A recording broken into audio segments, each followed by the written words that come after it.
Hello everyone, অনেক দিন পর আবার একটা নতুন টপিক নিয়ে হাজির হলাম। আজকে টপিকটা হচ্ছে ওভার থিঙ্কিং। আপনারা যারা ভীষণ ওভার থিঙ্কিং করে তাদের জন্য মেনলি আজকের এই ছোট্ট ভিডিওটা। যারা অনেক বেশি ওভার থিঙ্কিং করেন, প্রথমে তারা কি করবেন, একটা পেপার আর একটা পেন নিন। তার মধ্যে আপনার মাথায় যে থটসগুলো আছে সেগুলো সবগুলো লিখুন। তারপরে দেখুন কোন থটগুলোর ওপর আপনার কন্ট্রোল আছে আর কোন থটগুলোর ওপর আপনার কন্ট্রোল নেই। যে থটগুলোর ওপর আপনার কন্ট্রোল আছে সেগুলোকে টিক লাগান, আর যেগুলোর ওপর কন্ট্রোল নেই সেগুলো ক্রস লাগান।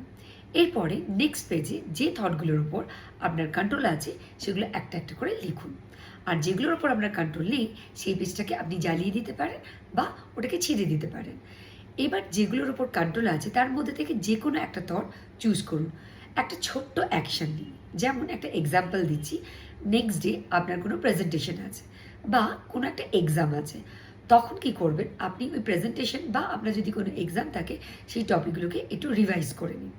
এরপরে নেক্সট যে কোনো দুটো থটকে আপনি লিস্ট আউট করুন, যেটাকে নেক্সট দিনের জন্য শিডিউল করুন। এটা টেস্টেড মেথড, আপনি উইকে একবার করতে পারেন। অবশ্যই এটাতে আপনি উপকার পাবেন। Thank you.